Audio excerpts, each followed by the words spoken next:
दोस्तों, आज फिर एक प्रेरक कहानी के साथ विष्णु गुप्ता जी का हृदय से आभार। एक ऐसी कहानी जिसमें शब्दों को पकड़ करके कोई अपनी जिंदगी बदल लेता है। मैं कौन हूं? जब कोई आपका दरवाजा खटखट करता है तो आपका एक ही सवाल होता है कि आप कौन हैं। सामने वाले से हम यही पूछते हैं, पर कभी ये सवाल हम खुद से नहीं करते कि हम कौन हैं और हमारे अंदर क्या है। हम कभी अपनी एबिलिटी की तरफ नहीं देखते, कभी अपनी योग्यता की तरफ नहीं देखते और कभी उन संकेतों को भी नहीं समझते जो कभी किसी के द्वारा कहे गए होते हैं, लिखे गए होते हैं। डिप्रेशन में हर कोई चला जाता है, लेकिन अपनी जिंदगी में खुद की शक्ति को पहचानना, ये सब लोग नहीं कर पाते और जो कर पाते हैं वो बहुत बड़े पायदान पर पहुंच जाते हैं। एक बहुत रोचक कहानी है भिखारी और सेठ की, कि किस तरह से सेठ के दो वाक्य भिखारी का जीवन बदल देते हैं। और इस दुनिया में कुदरत का नियम क्या है। अगर सफल होना है तो कुदरत के उस नियम को भी फॉलो करना होगा। इसलिए यह कहानी बड़ी रोचक है, क्योंकि कुदरत का नियम भी बताती है, सफलता का सूत्र भी बताती है। तो चलिए उस कहानी के साथ चलते हैं। नमस्कार, मैं संजय सनम, आप देख रहे हैं digital first news. Motivational video में आपका फिर से स्वागत। एक था भिखारी, रेल के सफर में भीख मांगा करता था। एक दिन भीख मांगने के दौरान एक सूट बूट पहने सेठ जी उसे दिखे। उसने सोचा, यह व्यक्ति बहुत अमीर लगता है, इससे भीख मांगने पर यह मुझे जरूर अच्छे पैसे देगा। वो उस सेठ से भीख मांगने लगा। भिखारी को देख करके उस सेठ ने कहा, तुम हमेशा मांगते ही हो, क्या कभी किसी को कुछ देते भी हो? ध्यान से सुनिएगा सेठ का सवाल, तुम हमेशा मांगते ही हो, क्या कभी किसी को कुछ देते भी हो? भिखारी बोला, साहब मैं तो भिखारी हूं, हमेशा लोगों से मांगता ही रहता हूं, मेरी इतनी औकात कहां कि किसी को कुछ दे सकूं। सेठ का जवाब सुनिए। सेठ ने कहा, जब किसी को कुछ दे नहीं सकते तो तुम्हें मांगने का भी कोई हक नहीं है। कितनी बड़ी बात। जब किसी को कुछ दे नहीं सकते तो तुम्हें मांगने का भी कोई हक नहीं है। मैं एक व्यापारी हूं और लेन देन में ही विश्वास करता हूं। अगर तुम्हारे पास मुझे कुछ देने के लिए है तभी मैं तुम्हें बदले में कुछ दे सकता हूं। सेठ ने खरा सा जवाब दिया कि अगर तुम्हारे पास कुछ देने के लिए है तो फिर मैं भी तुम्हें कुछ दे सकता हूं। और इस बीच बात करते करते स्टेशन आ गया जहां पर सेठ को उतरना था। सेठ भी उतर गया, ट्रेन से उतर करके चला गया और भिखारी के दिमाग में सेठ की ये बात बहुत गहरे तक उतर गई और सिर्फ दिमाग में नहीं उतरी, दिल तक पहुंच गई। भिखारी सोचने लगा कि शायद मुझे भीख में अधिक पैसा इसलिए नहीं मिलता क्योंकि मैं उसके बदले में किसी को कुछ दे नहीं पाता हूं। देखिए भिखारी ने सेठ के उस वाक्य को, उन शब्दों को कितनी गंभीरता से लिया और भिखारी ये सोचने लग गया कि भीख से मेरी इनकम इतनी अधिक क्यों नहीं होती। शायद इसलिए नहीं होती कि मैं बदले में किसी को कुछ दे नहीं पाता। लेकिन मैं तो भिखारी हूं, किसी को कुछ देने लायक भी नहीं हूं, लेकिन फिर भी मैं लोगों से सिर्फ मांगता ही कब तक रहूंगा, और वो भी बिना कुछ दिए हुए। बहुत सोचने के बाद भिखारी ने निर्णय किया कि जो भी व्यक्ति उसे भीख देगा, उसके बदले में वह भी उस व्यक्ति को कुछ जरूर देगा। लेकिन अब उसके दिमाग में यह प्रश्न चल रहा था कि वह खुद भिखारी है, तो भीख के बदले में वह दूसरों को क्या दे सकता है। बात घूमकर फिर वहीं पर आ रही थी। हालांकि भिखारी सोच जरूर रहा था कि उसे कुछ न कुछ देना चाहिए। इस बात को सोचते हुए दिन भर गुजरा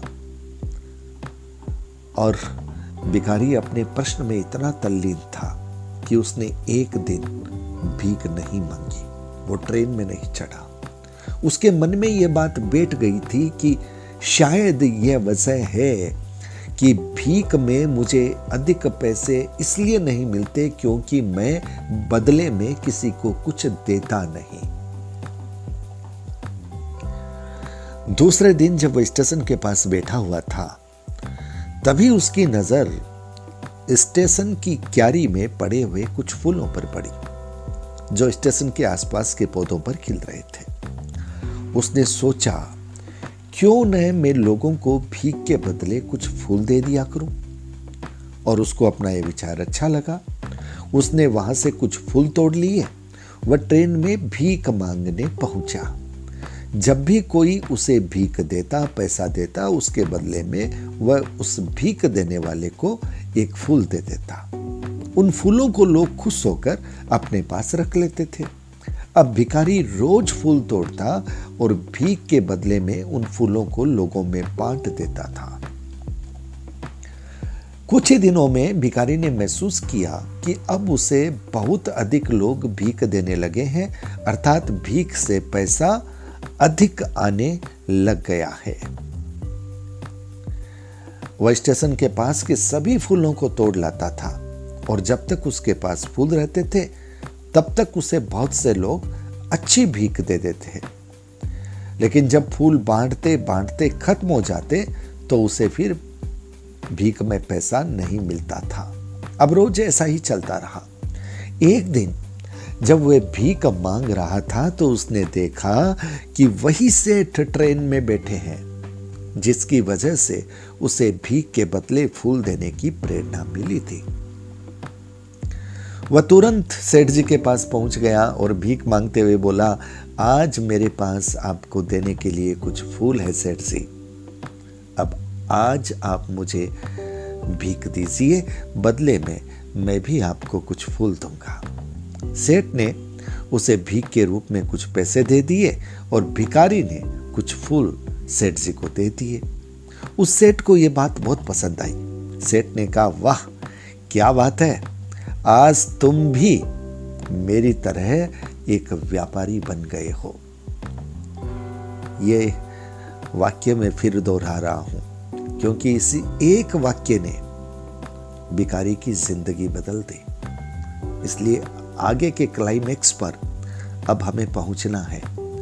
सेठ ने कहा, आज तुम भी मेरी तरह एक व्यापारी बन गए हो। इतना कहकर फूल लेकर वह सेठ स्टेशन पर उतर गया। उस सेठ द्वारा कही गई बात एक बार फिर से उस भिखारी के दिल में उतर गई। वह भी अगले स्टेशन पर भीख मांगना बंद करके स्टेशन पे उतर गया और सेठ के द्वारा कही हुई बात के बारे में सोचने लगा। बहुत खुश होने लगा। उसकी आंखें चमकने लगी। उसे लगने लगा कि अब उसके हाथ सफलता की चाबी मिल गई है, जिसके द्वारा वह अपने जीवन को बदल सकता है। स्टेशन पर खड़े होकर बहुत तेज आवाज में ऊपर आसमान की ओर देखकर बोलने लगा, मैं भिखारी नहीं हूं, मैं तो एक व्यापारी हूं। मैं भिखारी नहीं हूं, मैं तो एक व्यापारी हूं।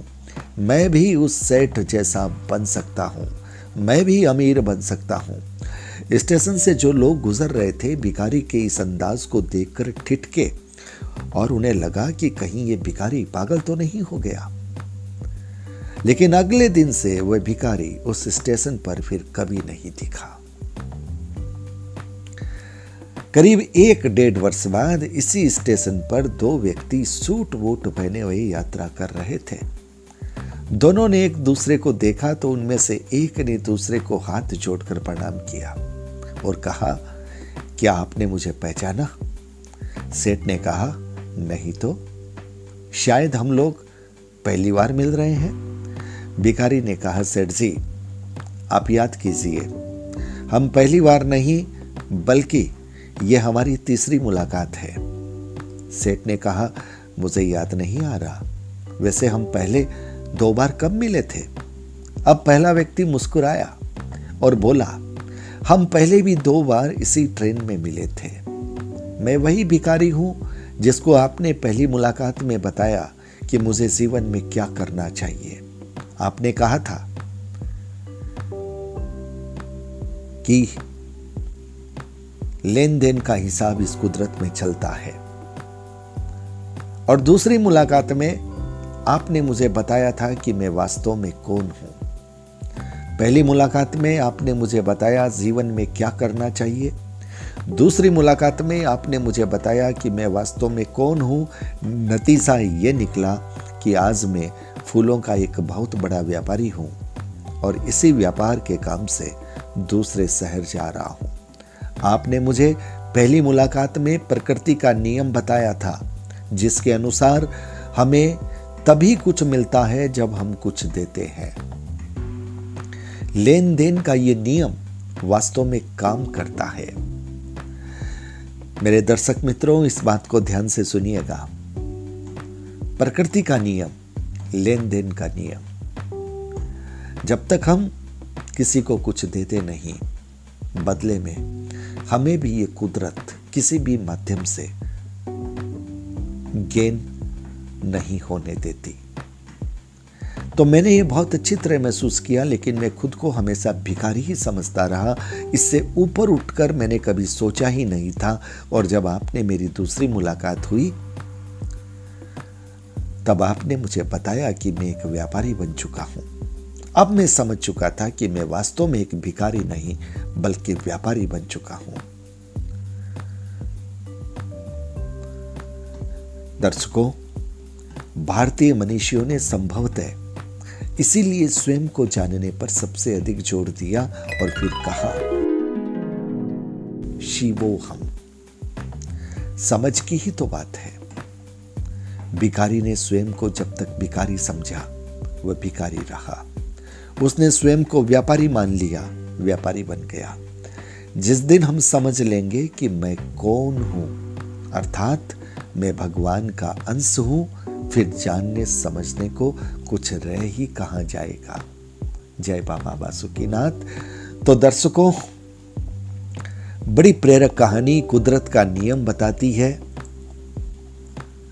हमारे अंदर ईश्वर का अंश है, हमें यह बताती है किस तरह से शब्दों से